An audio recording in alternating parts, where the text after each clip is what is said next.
حبیب صاحب، army chief کی زیر صدارت فارمیشن کمانڈرز کانفرنس میں آج دہشت گردی کے خلاف کارروائیوں کا جامع تجزیہ بھی کیا گیا اور ساتھ ساتھ حکومت پر یہ زور دیا گیا کہ وہ تقسیم کا بیج بونے والوں کے خلاف نہ صرف قوانین بنائے بلکہ اس پر عمل درآمد بھی کروائے۔ جہاں تک دہشت گردی کا جامع تجزیہ ہے تو ڈیفینیٹلی چونکہ یہ فوج کی کانفرنس ہے تو یہ فوجی نقطہ نظر سے کیا گیا ہوگا کہ کون سی کتنی کامیابیاں حاصل ہوئی ہیں یا کون کون سے ڈینز ابھی باقی ہیں جہاں پر جن کا سدباب کرنا ضروری ہے، اور یا کون سی ایسی کارروائیاں ہیں جیسے اس میں اشارہ بھی کیا گیا کہ مجید برگیڈ کوئی تنظیم ہے اس کو بلوچستان میں اس کا بھی قلع کما کرنا ہے۔ تو یہ تو خالصتاً فوجی نقطہ نظر سے جو کچھ ہوا ہوگا وہاں پہ ہوا ہوگا۔ اہم بات یہ ہے کہ اب ہم جہاں پر آ چکے ہیں، جس ایج میں ہم پہنچ چکے ہیں، جس دور سے ہم گزرے، اس میں لازم ہے کہ ہم تھوڑا پیچھے مڑ کے دیکھیں۔ اچھا، اس کی وجہ یہ ہے کہ اور اس میں افغانستان کا بھی ذکر ہے کہ افغانستان کی سرزمین ہمارے خلاف استعمال ہو رہی ہے۔ میرے لیے کچھ سوالات ایسے ہیں جو مجھے ہانٹ کرتے ہیں، مجھے تنگ کرتے ہیں ایک پاکستانی کے طور پہ۔ وہ یہ ہے کہ 50 سال ہو گئے ہیں تقریباً ہم پاکستانی افغانستان کی مدد کر رہے ہیں مختلف طریقے سے جی۔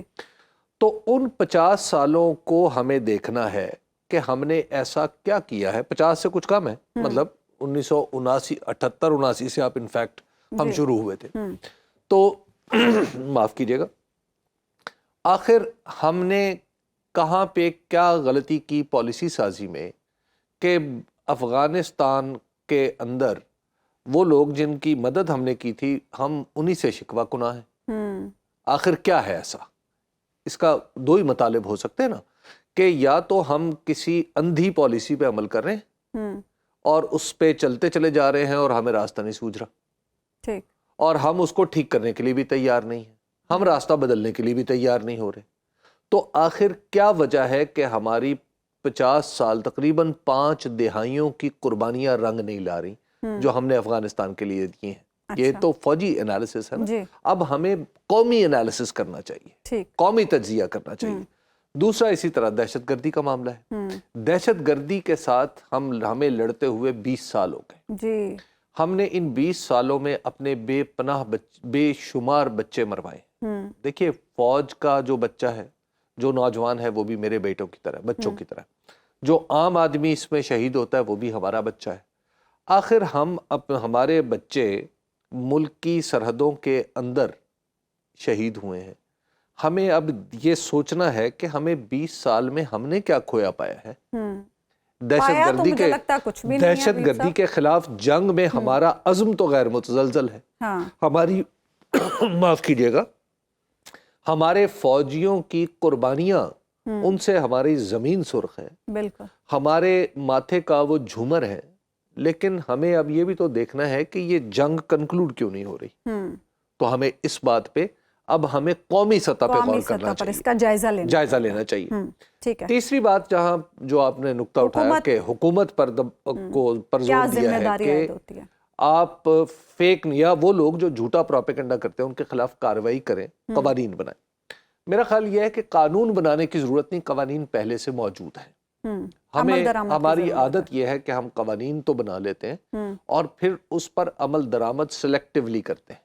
اچھا، یعنی جو ہمیں اچھا لگتا ہے اس کو ہم چھوڑ دیتے ہیں، اس کے سارے گناہ معاف کر دیتے ہیں، اور جو ہمیں برا لگتا ہے اس کو ہم فوری طور پر پکڑ لیتے ہیں۔ آپ کہہ رہے ہیں سیاسی انتقام شروع ہو جاتا ہے۔ تو قوانین پہلے سے موجود ہیں۔ اچھا، اب یہاں پر سوال یہ ہے کہ ان قوانین کا اطلاق کس نے کرنا ہے، ان کا نفاذ کس نے کرنا ہے؟ اس کا نفاذ حکومت نے کرنا ہے۔ دیکھیے، کوئی بھی صحافی، کوئی بھی ذمہ دار صحافی، وہ اگر اس کے اوپر ایک مقدمہ قائم ہو، اور کرمنل نہیں، سول مقدمہ قائم ہو، اور اس کو 1 روپے کا جرمانہ ہو جائے، 1 روپے کا، تو آپ دیکھیے گا کہ فیک نیوز صحافی تو اب بھی نہیں دیتے، اور فیک نیوز کا قلع کم ہو جائے گا۔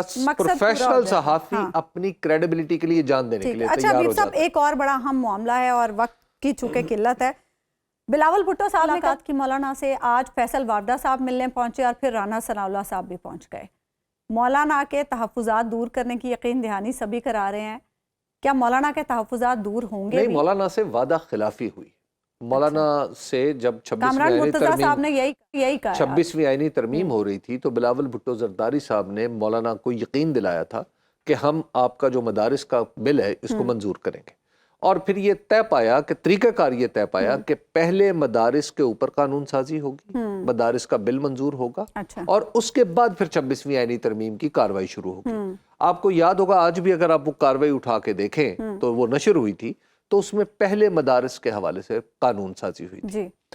جب وہ قانون سازی جناب آصف علی زرداری صاحب کی صدر محترم کی میز پر پہنچی تو انہیں اس میں کئی کیڑے پڑے ہوئے دکھائی دیے۔ اچھا، تو اب بلاول بھٹو زرداری صاحب نے ان جزیات پہ مولانا فضل الرحمان کو یقین دلایا تھا کہ ہم یہ جو قانون جو آپ نے لکھا ہے اس میں شمع شوشہ بھی نہیں بدلا جائے گا اور اسی طرح منظور ہو جائے گا۔ اور اب تو اعتراض لگ گیا۔ اور اس کے بعد صدر مملکت نے اعتراض کر دیا۔ بلاول بھٹو زرداری صاحب آج کچھ نالاں بھی، میری معلومات یہ ہے کہ بلاول بھٹو زرداری صاحب کی آواز کچھ دھیمی تھی، کوئی عرق انفعال بھی شاید ان کے ماتھے پہ ہوگا کہ انہوں نے مولانا فضل الرحمان سے جو وعدہ کیا تھا اس کو وہ پورا نہیں کر سکے، تو انہوں نے ایک نئی صورت دکھائی ہے، وہ یہ ہے کہ ہم مشترکہ اجلاس بلائیں گے، لیکن مولانا کا خیال یہ ہے کہ مشترکہ اجلاس آپ کیسے بلائیں گے اور کیوں بلائیں گے؟ آپ نے جب پہلے قانون منظور کرایا تو آپ ہی کے والد گرامی نے اس پہ دستخط کرنے تھے، وہ کیوں نہیں کیے؟ تو یہ ایک جواب ہے۔ تو فیصل واؤڈا صاحب دراصل اس قانون کو منظور نہ کرنے کی وجوہات بیان کرنے تشریف لے گئے تھے۔ کنونس کرنے کے لیے کہ مولانا فضل الرحمان کو یہ بتانے کے لیے کہ اس قانون کو منظور نہ کرنے کی صدارتی وجوہات کیا وجوہات ہیں؟ اچھا، وہ تو ظاہر ہے انہوں نے بتائی ہوں گی، لیکن انہوں نے جو میری معلومات ہے وہ یہ ہے کہ کچھ انہوں نے بتایا ہے کہ عالمی سطح پر پاکستان کی یہ پوزیشن ہے، اندرونی سطح پر یہ پوزیشن ہے، لیکن مولانا کے سامنے یہ سوال ہے کہ اس قانون کی منظوری پہ حضرت مولانا تقی عثمانی نے ان کا ماتھا چوما تھا، اب وہ انہیں کیا جواب دیں گے؟ اچھا، اب یہ جو وفد پھر مسلم لیگ ان کا گیا، رانا ثناء اللہ صاحب، ان کے نزدیک بھی کچھ ایسی ہی چیزیں ہیں، یہ بھی نامنظوری کی وجوہات بتانے کے لیے تشریف لے گئے۔ تو اور کوشش یہ ہے کہ مولانا فضل الرحمان کا جو 8 تاریخ کا پشاور کا جلسہ ہے اس میں مولانا کوئی سخت اعلان نہ کریں۔ اچھا، کیونکہ اگر مولانا نے کوئی سخت اعلان کر دیا تو اس کے نتیجے میں پھر ان کا موقف بالکل عوامی ہو جائے گا، تو عوامی موقف سے پھر پیچھے ہٹنا کسی سیاستدان کے لیے مشکل کام ہے۔ تو دراصل مولانا کو اس بات پہ کنونس کیا جا رہا ہے۔ ٹھیک ہے، ایک بریک ہم یہاں پہ لیں گے، بعد واپس آئیں گے تو بات کریں گے جسٹس منصور علی شاہ کے خط کے حوالے سے۔ ویلکم بیک ناظرین، سپریم کورٹ کے سینئر جج جسٹس منصور علی شاہ نے چیف جسٹس یحییٰ آفریدی کے نام خط میں تجویز پیش کی ہے کہ 26ویں آئینی ترمیم کے خلاف دائر درخواستوں کا فیصلہ ہونے تک جوڈیشل کمیشن کا اجلاس مؤخر کیا جائے۔ 26ویں آئینی ترمیم کے خلاف 2 درجن سے زائد درخواستیں زیر التواء ہیں اور اس کا فیصلہ ہونا انتہائی ضروری اور اہمیت رکھتا ہے۔